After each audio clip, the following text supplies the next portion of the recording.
Great. So let me put my phone on airplane mode. So we're going to dig into more joyful growth this morning. The reason that I call it joyful growth, if you're new here, is because social media has kind of taught us this landscape that growth feels or can feel difficult and hard. And sometimes somebody just gets lucky and grows, or sometimes something happens and somebody grows that way. And on Substack, it's really different to that. So my experience is that it's a platform that lifts us all up, that there's space for us all, that it fosters a culture of generosity, and that growth is completely possible. So it's not some sort of whimsical thing that's available to some people. It is available to us all, but we need to work within the Substack framework to be able to grow our Substacks. So that's what I want to talk about this morning. And I do want to give us some time to do a bit of co-working as well, because I know we're coming towards the end of the year and you guys are busy and you want to do stuff as well. So we're going to do a bit of work. So two of the things that I wanted to talk about today was around free trials. So the free 7-day trial specifically, and then also about Substack notes. So I get asked about Substack notes quite a lot. I've been asked about the free trials, and I must admit that I've only just started experimenting with them so that I could report back to you guys, because I was of the mindset of I don't use them. And so the type of people that are attracted to my community, I just felt like they would be in, or it wouldn't be for them, or they would go and read my free stuff and decide later. I feel like the free trial gives a deadline, and that can be useful. But for me, because I like people to feel spacious, it felt like counterintuitive to try the free trial, but I have tried it, so I can answer all of your questions on that. I wanted to know from you guys, and if you don't want to talk, it's fine. You can just put it in the chat. Does anyone have the free trial switched on? How do you feel about it? Do you want to switch it on? Are you curious? Might you have a look at it today? Does anyone want to chat? I'm going to share my screen while you're deciding whether you want to say hi. Just while you're doing that, Claire. Hi. Hi. Good morning. I have had very limited success with the 7-day trials. And I think it actually comes on automatically when you put your paywall in. I think under the paywall, wherever you put that line, someone can please correct me, but I think that's what happens. But yeah, I don't get any uptake really, like, at all. And I wonder whether it's what you said before about people just not having had quite enough time to, they need a period of time that's longer than a week to get to know what you do and and maybe it depends, doesn't it? We'd have to go deep into the analytics, wouldn't we, to know how long somebody had been hanging around. I know in the older Substack days, the paywall was purposefully to kind of trip you over into wanting to read the full piece, and we are all using it in different ways. So some people are still doing that. Some people might lock comments to paid subscribers, so they're growing the community in that way.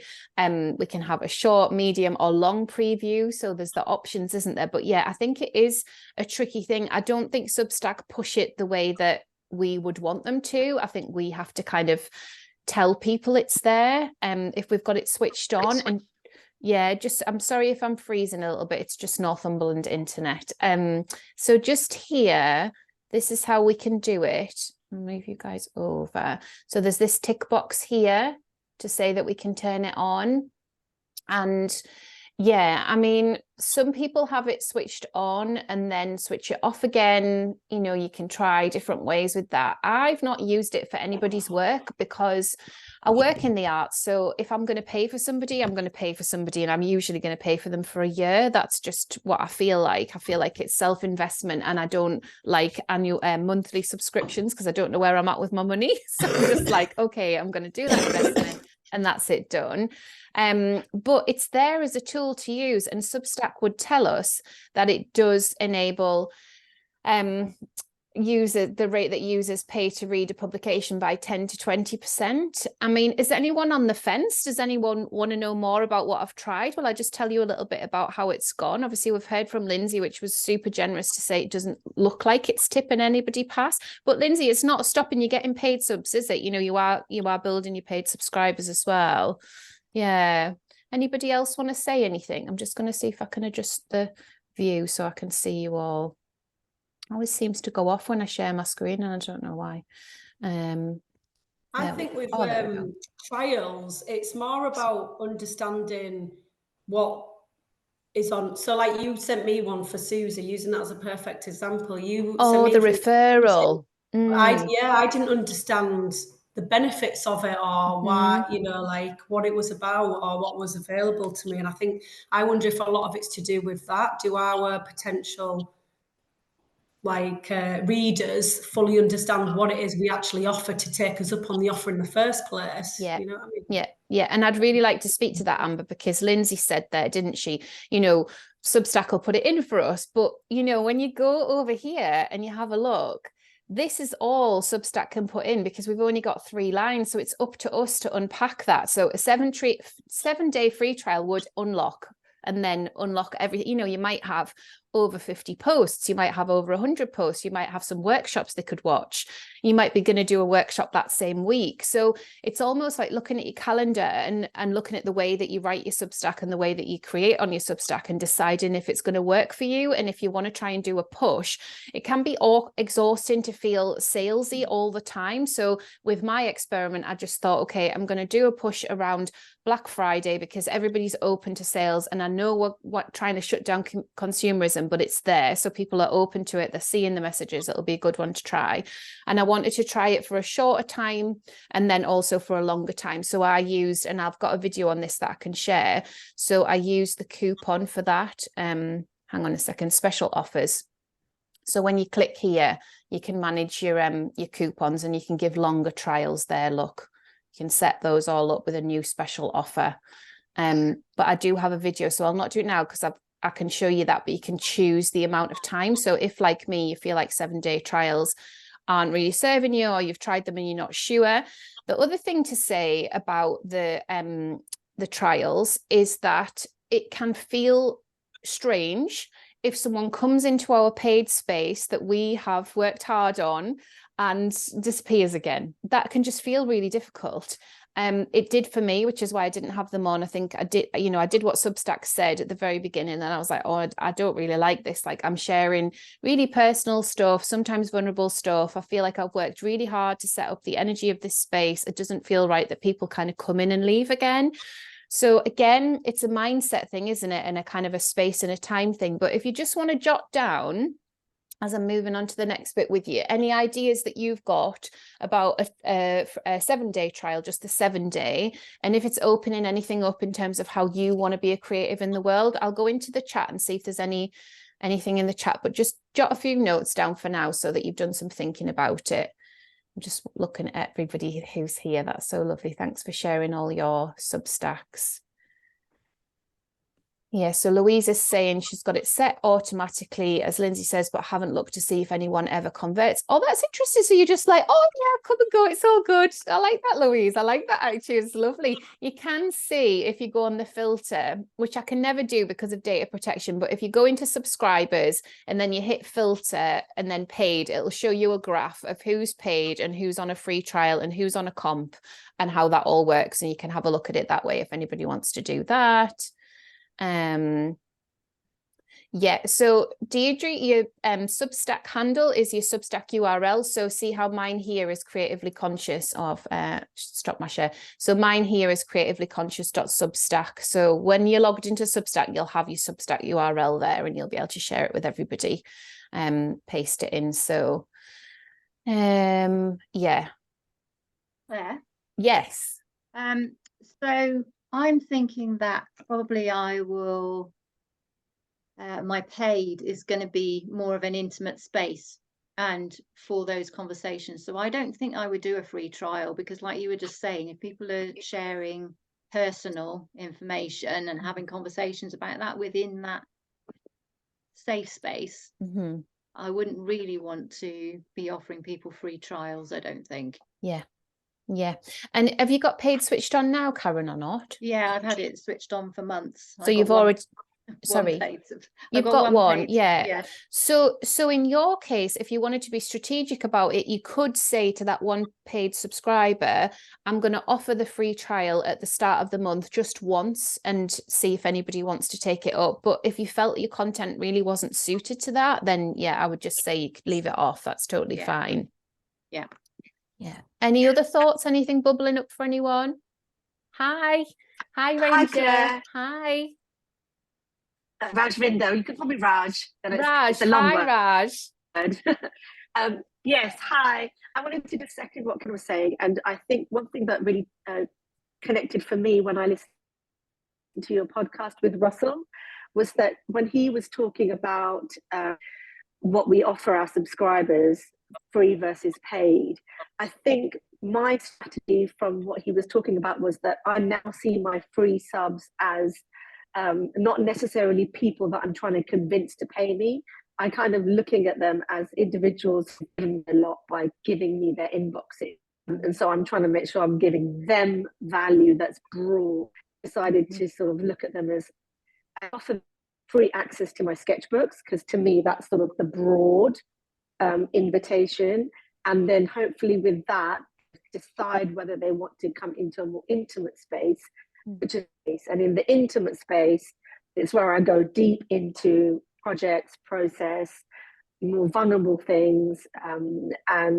So to how Karen was saying, it's almost like spaces of an intimate circle, whereas free space is not to say you don't get anything, or you just get a peek in the window and then the door closes. It's more to say, this is your free stuff, value, and really, really, I value you being here because you're giving me your inbox, and that's already a big deal. But it's a clear difference between the inner circle, the club members, versus the have a look in my shop kind of. Yeah. It's how I found it to be quite useful. Yeah. And do you feel you've had anybody cross over from being a free to a free trial to a paid? Do you know that about your analytics or not, Raj? I know that a few people have mentioned to me after listening to a couple of my podcast episodes, or after having spent some time with my sketchbooks, they've decided, oh, I want to know more. Yeah. And then they've messaged me to say, oh, I decided to come paid because of this or because of that. And often it's been because they felt that they wanted to get more intimate connection.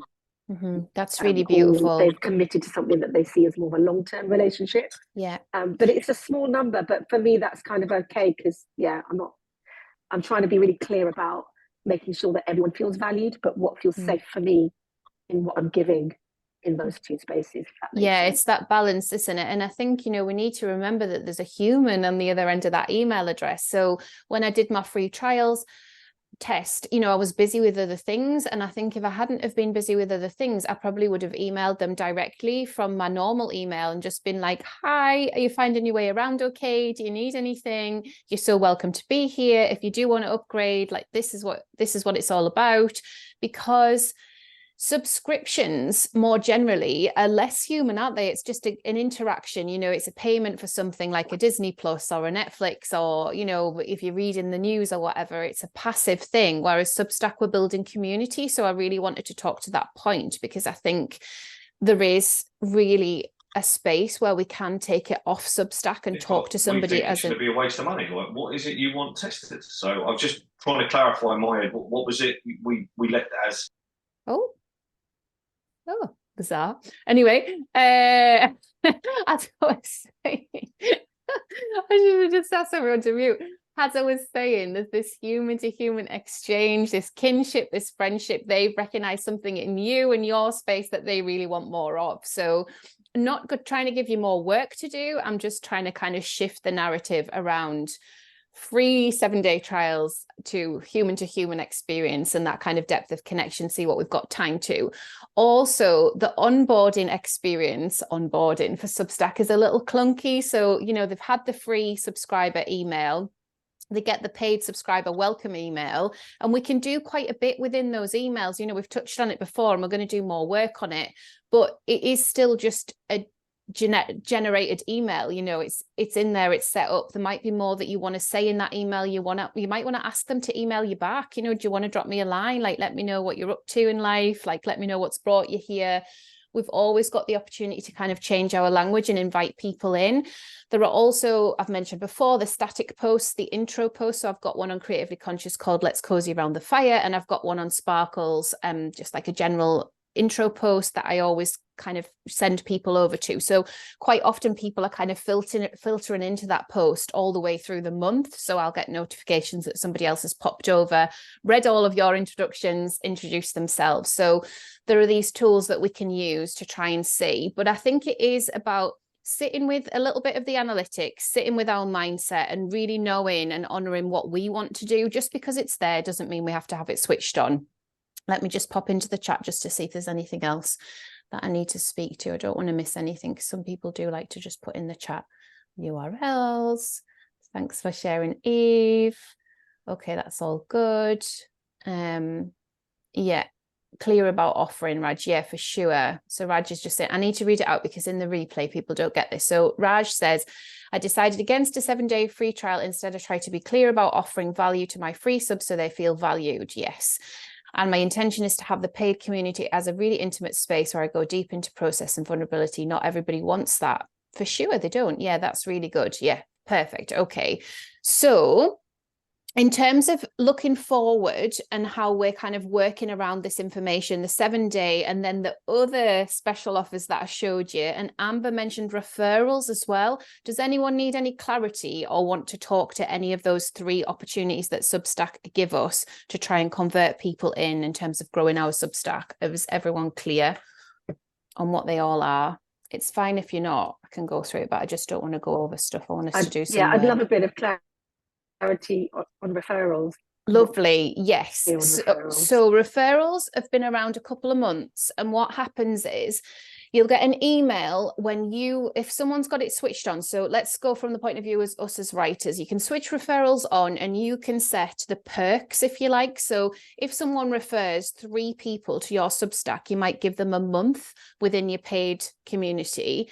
It doesn't have to be that. It could be 10. You can choose the number, but you can set that up. And then Substack, rather clunkily, have set it up as a leaderboard, which I've turned it off on my Substack homepage. But leaderboard and referrals, that's the same thing. So the idea is that your readers can be on a leaderboard to say, oh, Claire's done really well. Look, she's referred 10 people to Susie, or Raj has done really well. She's got 3 people over to Amber.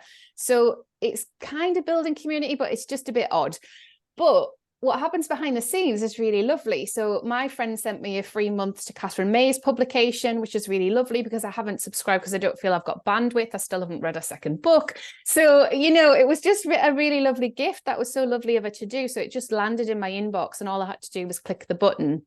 I've given people gifts as well. So you put their email address in. Substack just email you and say you've got 3 gifts to give to Susie Walker, or you've got 3 gifts to give to whoever, and then you put their email addresses in and then off they go, and then it'll tell you whether they've accepted it or not. So if I do that, I usually drop someone a WhatsApp and say, oh, I'm in this community, I really love it, and Substack have given me a free month, so I'm just sending that to you. Let me know if you've got any questions, because again, we get so many emails, don't we? And there's loads going on. So just that personal touch, it's a gift and it's a personal recommendation and referral. So yeah, does that help? Hi, Claire, it's Susie here. Hi, Susie. Hello. Thank you for hosting this space. It's brilliant. I think going back to what you're saying about it's about that personal touch, and I know that's overwhelming because there's lots of people, but I think the difference between Substack and like magazines or things, it's trying to get away from that kind of, oh, it's just another subscriber, and if we can create the mindset of like, it's like another person who's kind of like human beings with all of these feelings and all of that overwhelm and all of that thing going, and they come and it's like a connection, and it's kind of bringing this tapestry together of us all together, just like you're doing here. You're touching each of our lives and helping us to create a life that works for ourselves. I think I'm really keen, I think, to use this platform to not just to kind of this thing of, oh, another subscriber. And I think it's really important how to kind of put our heart at the center of it and the mindset piece. But having said that, it is really useful to have the subscribers and to see the subscriber journey of what turns people off, what people are really coming to you for. You think they might be coming to that, but what are they doing? So then you can give them what they want. But my question is, I suppose, is just reading the stats and stuff, it's how do we do that? What's the fastest, quickest way to notice what's working and what isn't? So I all over the place. I'm like, oh, I just put something out and then think, oh, I'm not sure whether that's hit the spot or not. How do we know? Yeah, so I think that the statistics could be more sophisticated. I think the post stats are really helpful. So if you look at your post stats, so when you go into your homepage and you go into stats, it'll tell you how engaged people were in your post, what the open rate is, that sort of thing. I think that gives us a sense of like the swell of what's happening, because if people are sharing our work, especially on Notes, that's when the new community are finding us and new people are coming over. So I can really notice that on Creatively Conscious because I had that before Notes came in. So I know, what is going on. If somebody is restacking a couple of quotes from an article and subscribers are coming and it says they're coming from Substack, I think they're probably coming from those restacks, and it's just a feeling more than anything. I mean, we do have statistics around whether people are coming from social media shares and that sort of thing, but all of that is really low numbers compared to what they say is coming through Substack. So they'll say it's just really high in terms of what's coming through Substack. I feel like when we get strategic, and like I was saying, if you wanted to try 7-day free trials like I have, we learn a lot more about what people want and how people are connecting in. So for me, what's worked really beautifully is giving people longer with a coupon. So I'll always, if people can't afford to pay for either Creatively Conscious or Sparkle, I'll always gift them a membership anyway. That's fine. So I do that with a coupon. Couponed people count towards the Substack bestseller badge. So it's really important, if you're getting anywhere near that at all, that you coupon people rather than comp them. They're still comped, but their card details are attached to the coupon, so they have to physically cancel. And obviously you have to explain that to them and why you want to do it if you want to do it, or you can comp them. But yeah, giving people a bit more time, not all the time, but as a special offer. Okay, for the month of January, it's a new year, come into Heartleap, have a look around, like join us for 2 weeks, it's my gift, or whatever you want to do, Susie. But that sort of stuff, you can definitely then see if it's going to kind of move people over.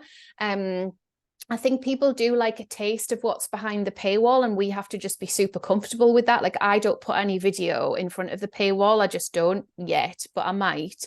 But I know that the audio that I've used both on Creatively Conscious and Sparkle converts. So I can see that really clearly, that that's converting to paid subscribers. It shows me that.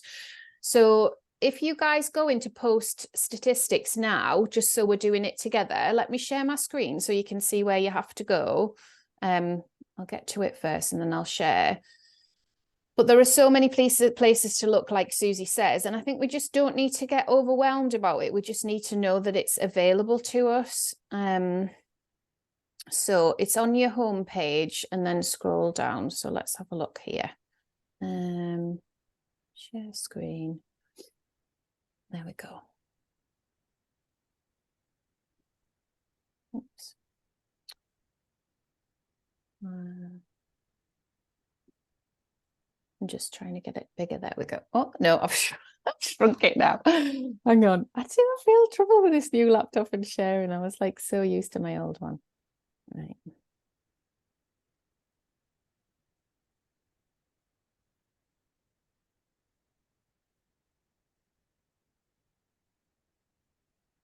Here we go.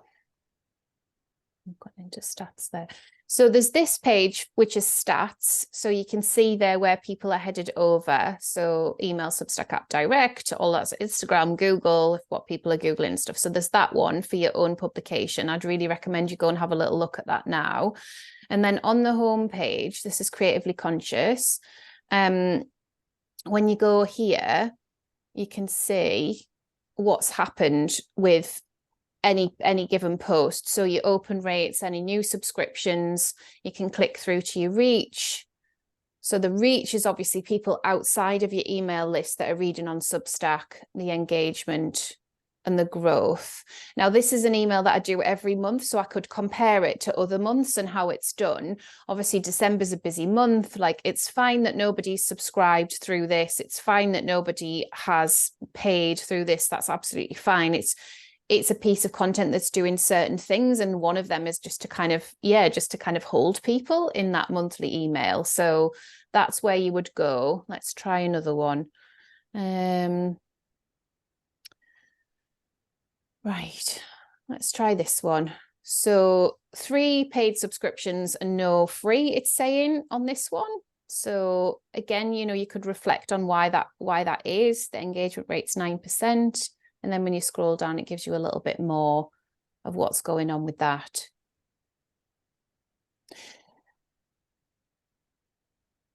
So to answer your question, to come back to your question, Susie, because I think this is really important. There are so many places to look. We have to look for ourselves. You know, we have to get a sense of, what do we want to look at? Okay, we've put out a post every single month on the first of the month. Let's look at those as a collection and see what's converting. Or we've put out a post every single Friday. We've put out a video. Like, have a look and see, so you can compare only with yourself and sort of see what's working through. Does that help? Good, great. Okay, so we're going to do a little fun exercise on Substack notes now. So Substack notes, I cannot tell you how important it is to use notes to grow. Like, it has to be joyful and you have to want to do it, and I get that. But since April, both of my publications have just rocketed, and it's down to notes, because I was doing everything else before. Yes, Sparkle's new, but I was still bringing the same strategy to Sparkle as I'd had done to Creatively Conscious. So lots of things can happen within notes. And some of the things that I hear from some of you guys and some of the other people that I do one-to-one work with is, or it feels like a party and I don't feel invited, or it feels like I'm there late and everybody started and everyone knows each other. I think everybody has that same sort of feeling about notes. It came up with in the call with Farah Storr last night as well. And one of the things is, and I spoke to this last night in the call. Oh, Dave, just bring me a coffee through the window. Yeah, is that it's like an ongoing conversation. So if you go on notes with the intention to join in the conversation, so don't go with the intention of posting to start with. If you don't use notes now, go on there and join some conversations. You're invited. It's notes. It's one big party. They're saying, the person who's writing it is saying, come and have an opinion, come and have a chat, come and join in with what we're saying. So there are lots of different ways to do that. But I think if you're new to notes, one of the best things is just to join the conversation. So I would like us to just all think of 3 things that we like talking about, so it feels really embodied and really authentic, and just pop them in the chat. What 3 things do you like talking about? And I'll tell you mine in the chat. That's topical. I'm going to get my coffee.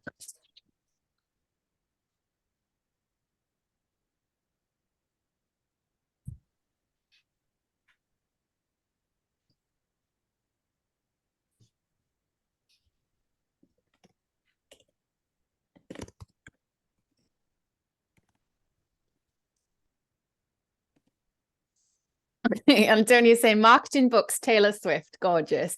Louise, journaling, coffee, writing processes, and Nosy, like to see what other people are up to. Oh, it's gone off there. Mental health, life writing, fermented foods. That's Lindsay. Lindsay, I've never seen you talk about fermented foods. I like talking about fermented foods as well. Have you missed those notes? You've missed them. I've missed the notes. Emily saying slow living home books. Okay. Writing, well-being, seasons. Thanks, Allegra. Caroline saying mindset, midlife, liberation, quirky cats. Quirky cats do very well on Substack, I have to say. Susan saying art, travel, creative projects. Deirdre saying Netflix gifts, personal development, gorgeous. Okay, brilliant. So can you see, one more, walking, nature and seasons, and a creative life, art, journaling, books. Can you see how many points of connection there are just in our little chat here? There are so many through lines.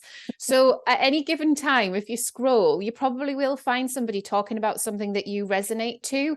If it connects to a longer article, obviously you might have to spend a bit of time. What I tend to do is I tend to save the article. So rather than subscribing, I'll save it to read later. And if it feels right to join in the conversation without reading it, I will. And then when I'm doing my own notes, a lot of the time I like to talk about Substack, you know, Sparkle on Substack, but I am really geeky about Substack. I love what Substack are doing. I love hearing what the staff are up to. There are sometimes some kind of difficult kind of sticking points, like last week when they announced video, and I'm open to that chat. You know, I'm open to talking to people about the shift and the change and what it's going to do to our nervous system. So I've been joining in with those chats about Substack video because I'm genuinely interested in people's opinions.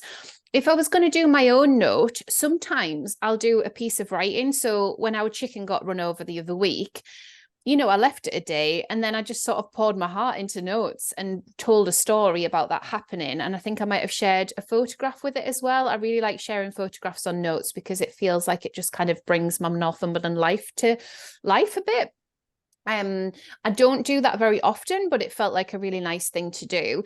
If somebody else is sharing a challenge, so there's a guy called Patrick who does a photography challenge that's coming back in January, and then Abigail Mann has started a writing challenge around liminal space, and it's a 3-minute challenge. So you set your timer for 3 minutes and you do a piece of writing and you post it to notes, tag her in. So there are all these opportunities all the time popping up on notes. I think that we need to feel comfortable with being ignored. So I know that's a big statement. We're not being ignored. It's a social media feed. So it's being shown to subscribers, to new people. If it gets traction, as in like likes and comments, then it'll be shown to more people. It'll hang around for up to a week. So if it gets likes and comments and traction, it'll be there for a week. If somebody just reads it and sees it and maybe likes it, then it sort of disappears within the 24-hour window that we're used to on social media. So now that I've said all of that, I love all of these shares. Thank you.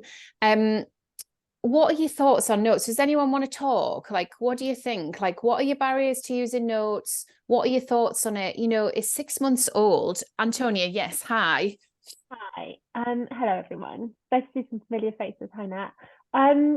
For me, I'm worried about, I think I saw your note with the photo, with the picture. I'm really worried about not translating. Sorry, I'll just... Sorry, Antonia, carry on. I'm a bit worried, and I'm embarrassed about saying this out loud as well. I'm worried about sort of like not bringing over like Instagram. Like a couple of times I thought, oh, this could make a nice note, but then I'm just like, am I just like reverting to like Instagram tactics, like not to make it like a story, basically. So I just want to be really, and I guess it's about how intentional you are with that, you know, what the purpose is behind that. I don't know, that's just kind of, I'm still not clear on that one.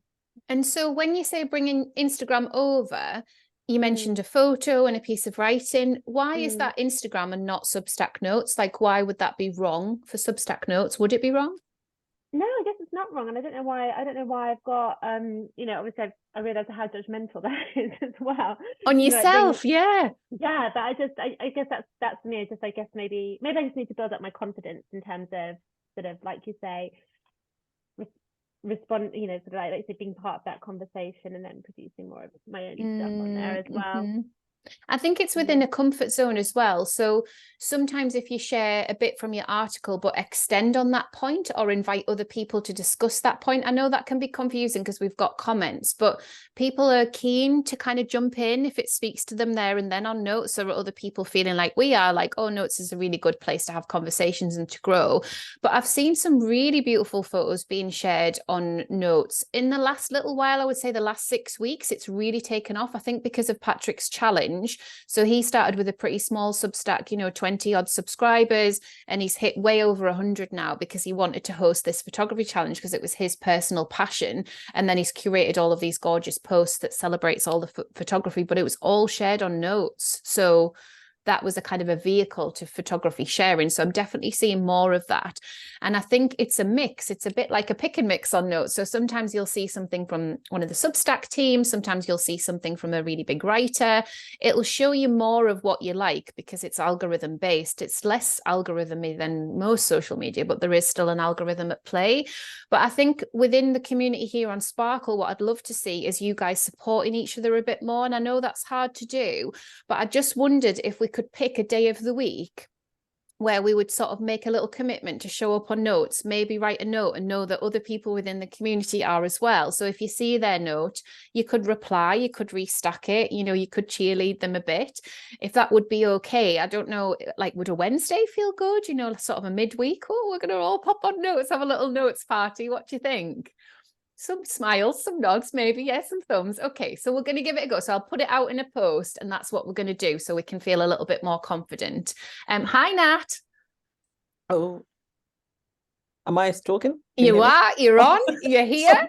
I'm not lovely with it to today. see you in real time. Hi. Hi. I love you, Claire. And hi, Antonio, as well, and Nicola. I find notes, even though admittedly I don't use it massively, but it brings up feelings in me that remind me of social media. And I think it's partly because when Notes started, they did sell it as this is not social media. Yeah. And it really blatantly is. And I think, and it's always uncomfortable to admit these things, but social media can bring up those feelings of being a bit like an outsider.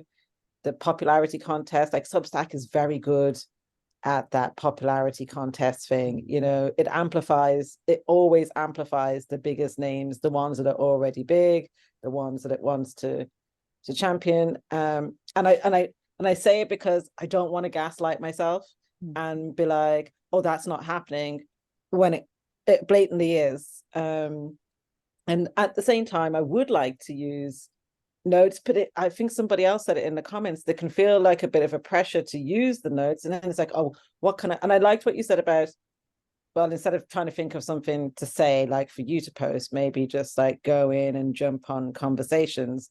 And then also about being okay with being ignored. Like there's a lot of psychological things. Yeah. It's our very survival, isn't it? We can't be ignored. We're tribal. We can't be ignored. Like that's not healthy or nice or anything. No, it's I think I forget. It's my postpartum brain. I forget if I've done one. Yeah. It's so I think my struggle with notes is feeling actually less and less like I want to be on traditional social media. Like I've hardly used Instagram. Like I post the odd thing on stories here or there, but I've hardly used Instagram for months. And I don't really use Twitter. And I think I've kind of given up on being on TikTok. Yeah, like a lot of us have. So then here comes Notes, and I'm like, oh Jesus, can I put myself through this? And actually you've sold it well on here, because now I'm thinking, oh, actually I could actually maybe go on there. But I don't know, how do you get over like, kind of like that kind of the fear of the tedium of social media and being sucked into what social media has already been on the Facebook and the Insta and TikTok and all the other things? Because I kind of use Substack precisely because I didn't want all that. And I can see that, and I hear you. And obviously you manage communities on there. There are lots of people connected to your work, and that can feel, well, it can feel big, can it? It can feel draining. And I think with Notes, for me, it just feels like there's a moment at the party and then we all move on. And then we're sitting around the fire at the beach and then we all move on. And for me, energetically, it feels really good right now, because it feels like a more generous space than social media ever did to me. Like I didn't have those glory days of like growing really rapidly on social media. It just didn't happen. I was focused on other things. Like I didn't know really what to do there. I was just sort of like a bit naive, and just sort of worried what to share and how to do it and all of that sort of stuff. So I think for Notes, it is these kind of little pause moments of connection for me, and that human to human, because I see all of you guys here and then I see that through Substack. Now, if we don't want to use Notes, we absolutely don't have to. Or if we want to use Notes on our terms, we can do that. So I think what I wanted this session to be was a real honest exploration of the feelings that are coming up and what we want to do, what we want to do with what we've been given. You are right, it is like social media. There are things that I recognize about social media. I think Substack have always been attacked for holding up the really high profile writers, and that the energy comes from the fact that they paid writers to come onto the platform in the early days. So there was a formula for how writers had to be, and Substack wanted to support the writers, because if the writers get paid, then Substack get paid. And that still exists. And I think, when Substack had their writers' party a couple of weeks back in London, I was like, what do you have to do to get invited to that? But I just said it. I just thought, oh, come on, like what, who are these top writers?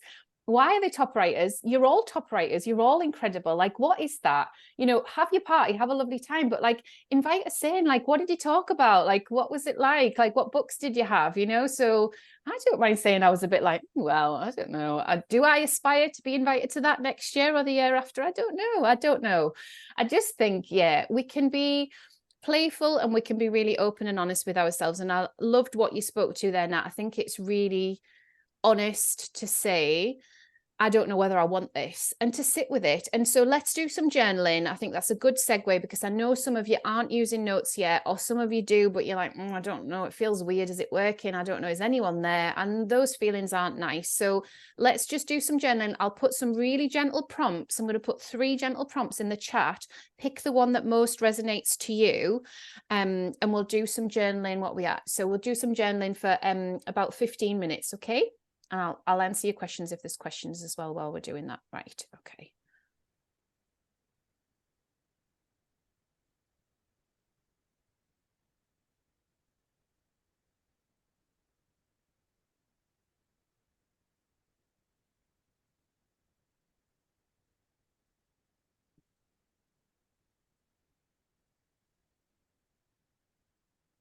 Claire, are we putting it in the chat or in a notebook? No, just in your notebook. And if there's anything to share with everyone, you can. But yeah, it's just for you, just to kind of get into the weeds of some of this stuff. All right, thank you.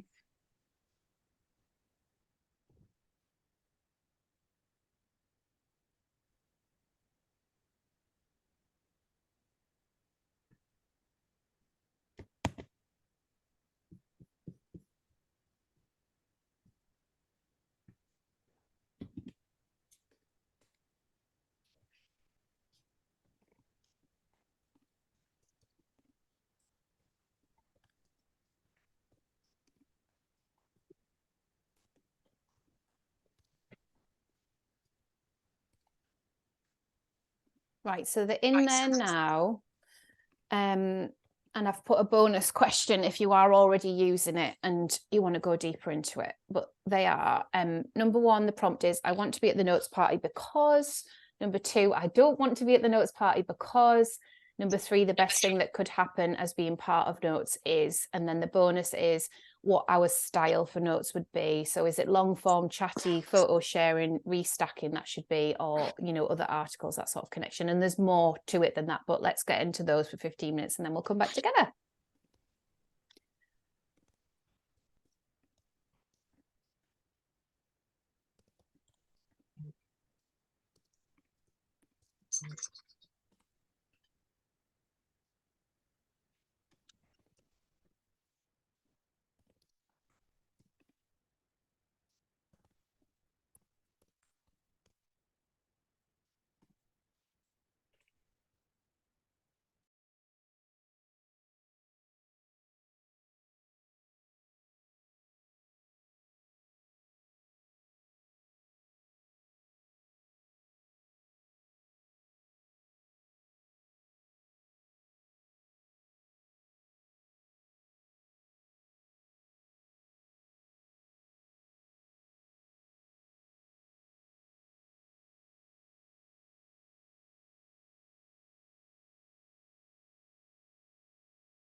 Okay, we'll just have another minute.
So I've just, I think this is a really nice thing to do in terms of just showing to you what I get to see on notes.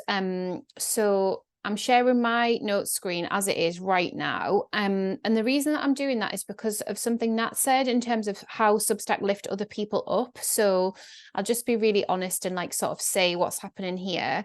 So Emma has shared something Layla has put on. I don't subscribe to Layla. I do subscribe to Emma as a free subscriber. So I'm seeing that. I think they're both quite high profile, right, as on Substack. So that's right at the top. Then we've got some kind of suggested shares here. Andy, I see all the time. I do subscribe to Andy. He's a lovely guy. I see him all the time. He's a photography dude. He's got quite a lot of subscribers. Satya, I chat with quite a lot. So that's lovely. There she is. I'll probably read that and chat with her. I don't recognize this name, so that's new. I don't recognize this name, but maybe this piece has had some traction. This guy works for Substack. He's one of the co-founders. I don't recognize this name.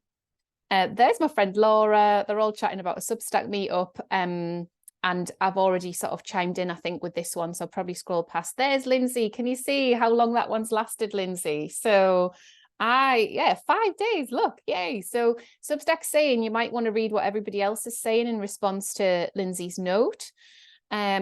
This one was super interesting. So I thought this was a post and started reading it this morning. I don't subscribe to this person, but I do subscribe to Sarah Fay, who has restacked it. So Substack is showing me it. It's not a post, it's just a note. So what I did, because I didn't have time to read it there and then, is I went into it like this. Oh, no, I didn't. That's not what I did at all. I went into it like this, and then you can get the URL just here. So if you want to save something for later, you know, if you want to be really nerdy about Substack like me, you can save that into the notes of your phone and read it later, because otherwise your option is to subscribe or, like I said, save the post, but there's no post to save with that one. That is just a big long note about growing on Substack. So that was just a little rattle through. I also have shared in the chat this one that Charlene put out in July. So Charlene writes Haver and Sparrow. We've been writing on Substack for around about the same amount of time, and she gets a lot of engagement. She's lovely. She writes from Shetland, and she wrote all around Substack notes. Oh, she's paywalled it now. It was free, but maybe she's got it set up so it's paywalled. That was life imitating art there with Charlene. But yeah, it's a great article. It was lovely. When it first came out, it was really nice of us all to kind of calm our nervous systems and look at what Charlene's doing there. So what did you all get? Like, I've been answering bits and bobs in the chat, but does anybody want to speak? Does anyone want to say anything? We'll go back through. So Ellie said, did you see the note I just tagged you in out of interest? Is it like now while I've been on here? Because I've seen notifications, but I haven't looked at them. Yeah, I just wondered how it manifested, how it resulted. So if I tag you, do you actually get a notification for it? Yeah, because I've got them switched on. Let me see. Yeah.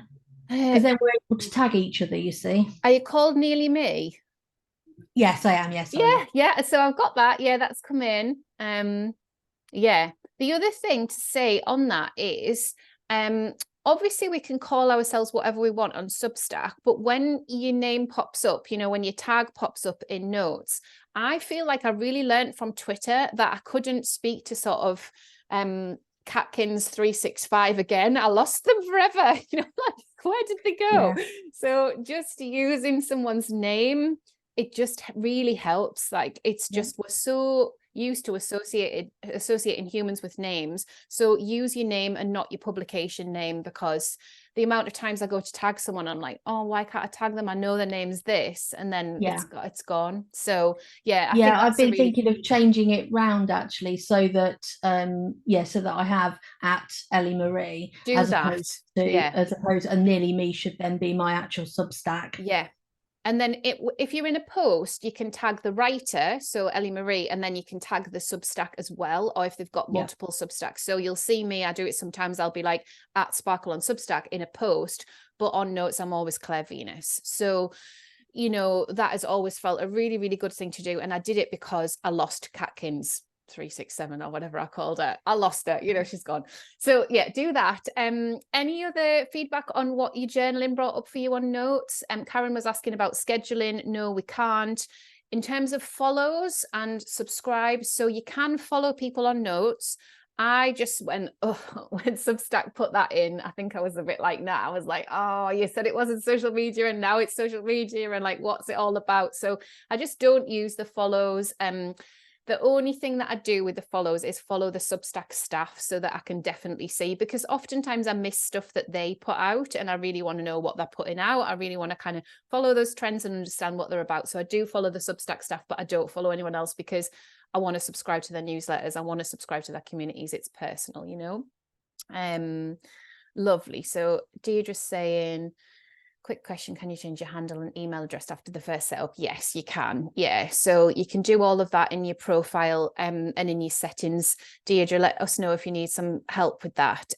You sort of be going around in circles for a while, but yeah, it's there. And I might have a YouTube video, so email me if you get stuck. Larissa is saying, I want to be at the notes party because it feels good to connect with other writers, get to know one another in a less informal way, a place to keep things lighter, a place to show our personality and see others as well.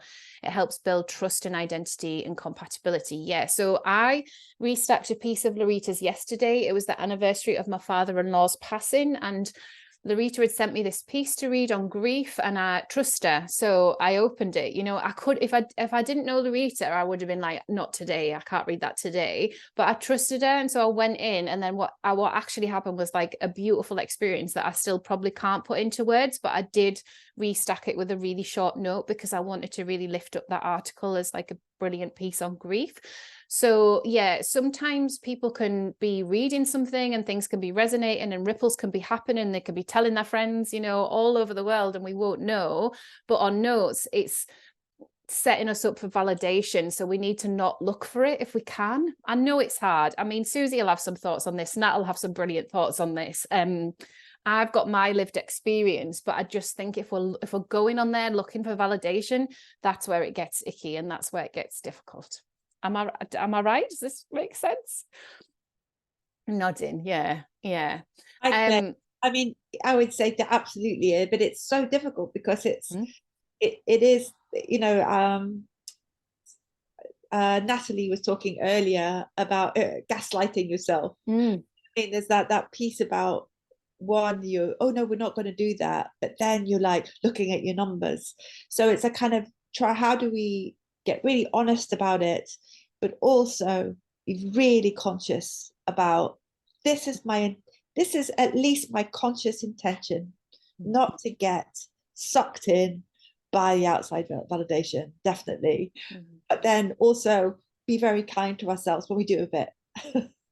Yeah, so kind, so much kindness, so much compassion, and also those small observations of what is feeling good and what is working. So the post that I did last week about Substack video didn't really get much traction, which I was like, fair enough. But then a couple of other Substackers were talking about it yesterday, and I loved joining in that conversation. So yeah, I think 6 months ago, if I'd have done that note and it didn't get any traction, I would have been like, oh, who am I to sort of have an opinion about Substack video, and like nobody cares and da, da, da. But because I've been working on just kind of showing up and trying to just think about the best version of what I want people to kind of meet me with, it started to feel a lot easier. And I think it is this creative practice of community building, because I'm there to build community, and I know I'm not going to be for everyone. In fact, I'm going to really upset some people, and I already have. You know, it's like, okay, that's fine. Like, I have been through that and gone through that, and it's okay. Like, I'm still okay. I've still got you guys who I greatly appreciate.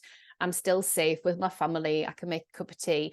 If I'm feeling sensitive or vulnerable in my life, like, I wouldn't be going on notes. I would be like, you know, I just treat it as a job, I think is what I want to say. It's like, this is part of my job to like show up and tell people. There was a question about self-promotion. I think absolutely, they don't always go very far, a self-promotive note. They just don't. Substack, like a conversation, that's where they'll share more. If you use the word Substack, I don't know whether this is actually correct, but it seems to be that Substack, like, you talk about Substack on notes, so those ones will go a little bit further as well. Okay, so while we were just pausing on the journaling stuff, I went into this idea of this kind of midweek connect.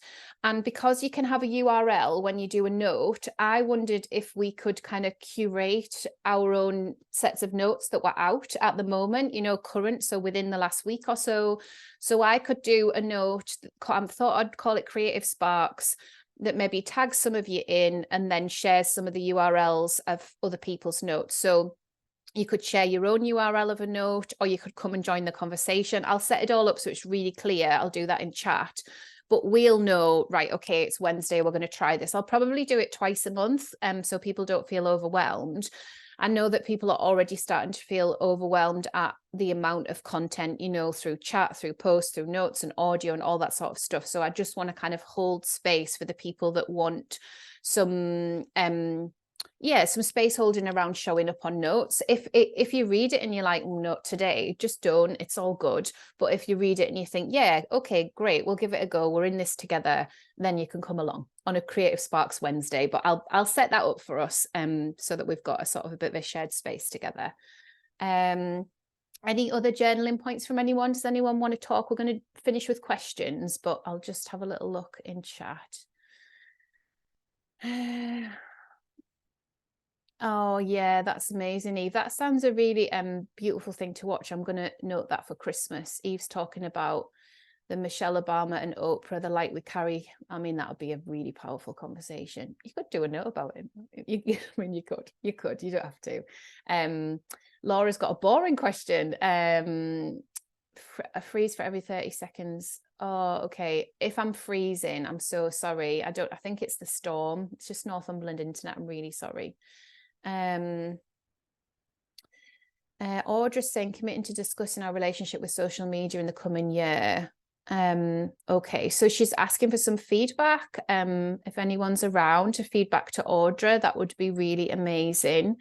Thank you for writing that. I'm just skim reading it because I want to make some time for questions. But yeah, invitation. Everyone feels like they're not invited to the party. So the more you can invite people in your note, you're invited. I want to hear from you. Let me know if this, like, tell me if that, like, keep opening it up. Make the top of your note the invitation, like start with a title or a question mark or something. Make it longer than you feel like you need to. Like, it's not social media. We've got loads and loads of space. Put a photo on there if you want to. Like, we're building up that kind of know, like, and trust factor that everybody talks about in marketing. And I don't want you to feel icky about that. Like, that is just what we're doing. We can't help it. It's just what it is. Great. Okay. So, oh, Laura thinks it might be her with the freezing. I know I have frozen a couple of times. So, I know it's fast and I know I go through these things in quite a fast-paced way, but it's just to kind of hold you in some moments of thinking about your own joyful growth in two separate spaces, the 7-day free trial, and then obviously into the coupons, and then this note space. And they're both very, very complicated in terms of our own sense of self, our own mindset, and what we want to do with Substack. We can still shut it all down and do none of it and just do a Substack. So I don't want you to think you have to do these things. I just want you to feel informed that they exist. And and it's a really good time to grow on Notes. Like, I can't say it any other way, because so many people are still at the sidelines and not joining in. So it means that the people that are joining in, you see the same names and faces, you start to sort of feel like it's an ongoing conversation. And I've met some great connects. Like, I podcasted with Russell because of Notes. I think if I was reading Russell's posts, I would have been really intimidated to get in touch, but because I was chatting with him on Notes, I felt like I could send that email, and he emailed straight back and said, when can we do it? So, you know, lots of positive things can happen. In terms of generic Substack questions, I always like to leave a bit of time. You know, if you guys have got anything that you're stuck with, if I can't help you now, I might have a video, or I can do a post in the future. So has anyone got anything that they want to ask? Feel free to talk if that's okay. Or if you don't feel like talking, you can put it in the chat.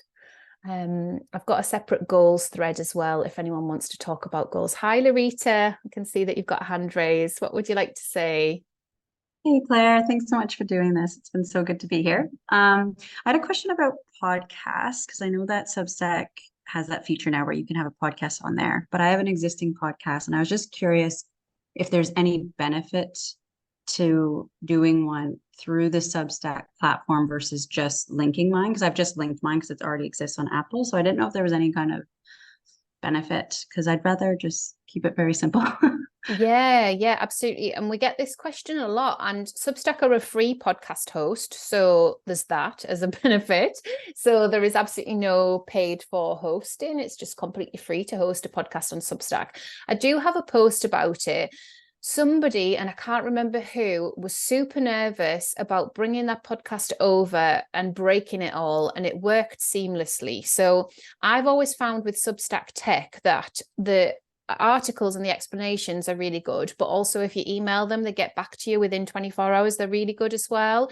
So I think in terms of the benefit, there's the free hosting, but the fact that Substack are pushing out audio, and I think again that kind of familiarity. So I was just recording 11-minute voice notes on Creatively Conscious called My Beautiful Reality, and it was very sort of unedited, unfiltered, just me kind of talking for 11 minutes, and that really helped build my subscribers and build that kind of depth of connection people felt with me. It depends how much bandwidth people have for audio, but I think having it there is great, and if it feels like it fits with the way you've curated your Substack, then it's all good. What do you think? Yeah, I mean, I would prefer to just link it, because there's people who I know who just go on Apple or Spotify. So because there's just, it's hard to get people over to Substack right now.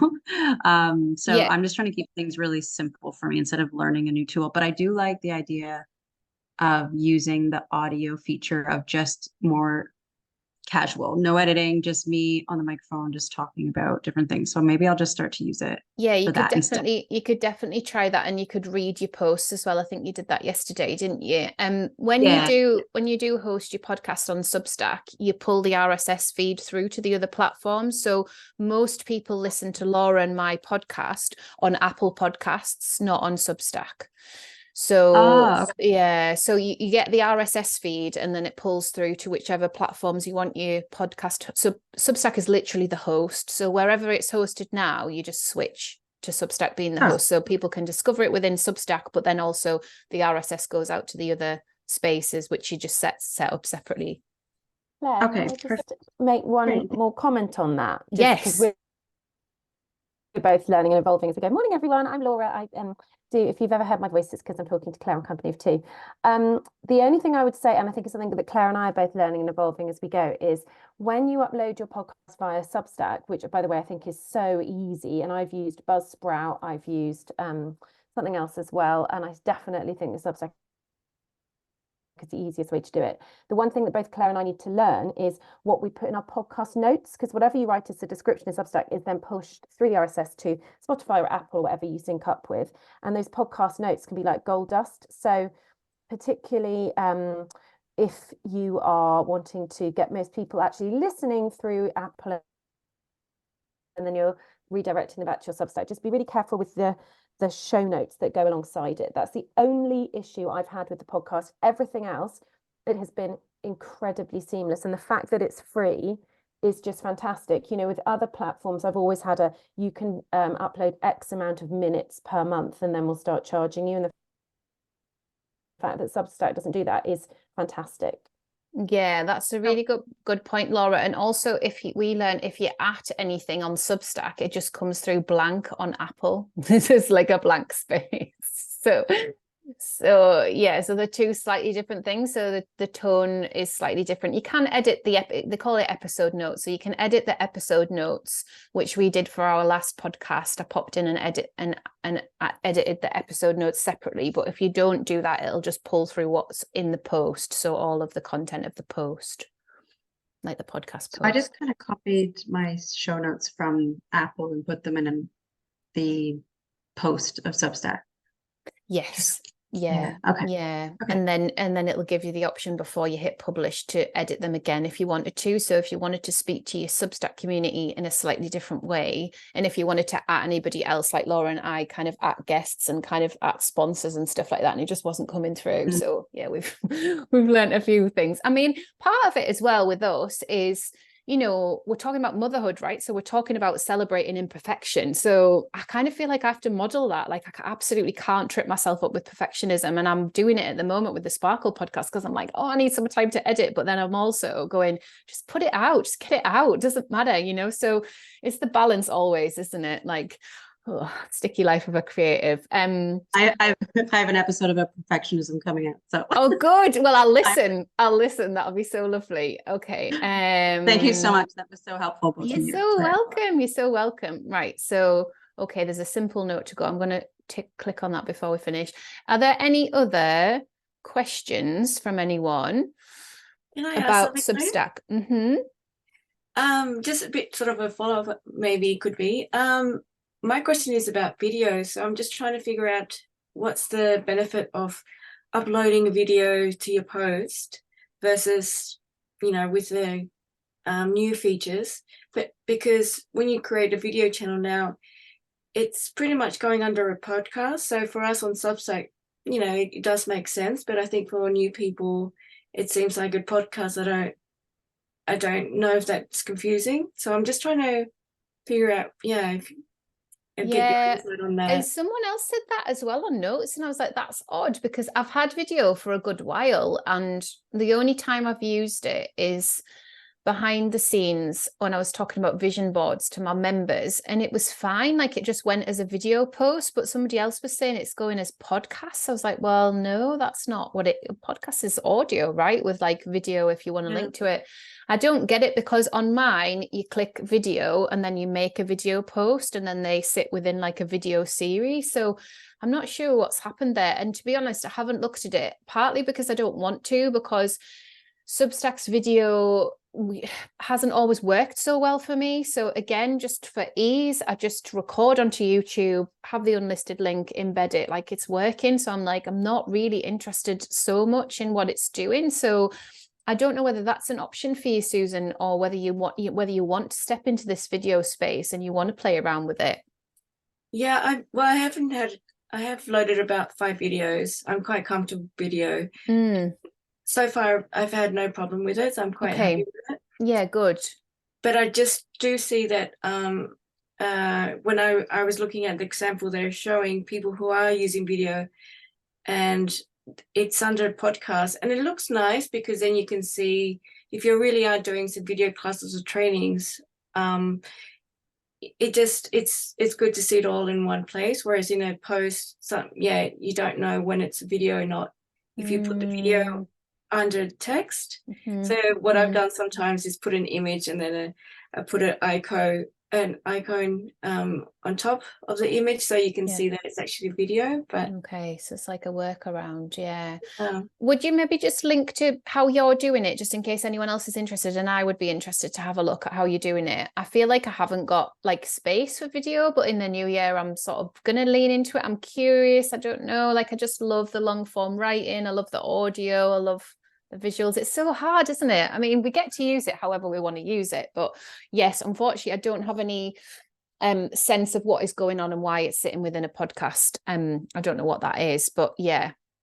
Okay, so we're running over, aren't we? So we'll go, but thank you all, and look out for a chat note about our midweek Creative Sparks note. I'll do it this week, so we're fresh and we remember what it is, because if we get into sort of Christmassy cheese times, we'll not. So I'll do it this week for you all. And feel free to go ahead and comment on the goals post if that serves you, if that feels like a nice space to talk about your December goals or to question, you know, anything. I'm there, and I shall see you all again. I think it's in a week, where we are going to look at. It's gone out of my head, but we're doing something slightly different in a week. I'll see you then. Okay. Thanks, everyone. Bye.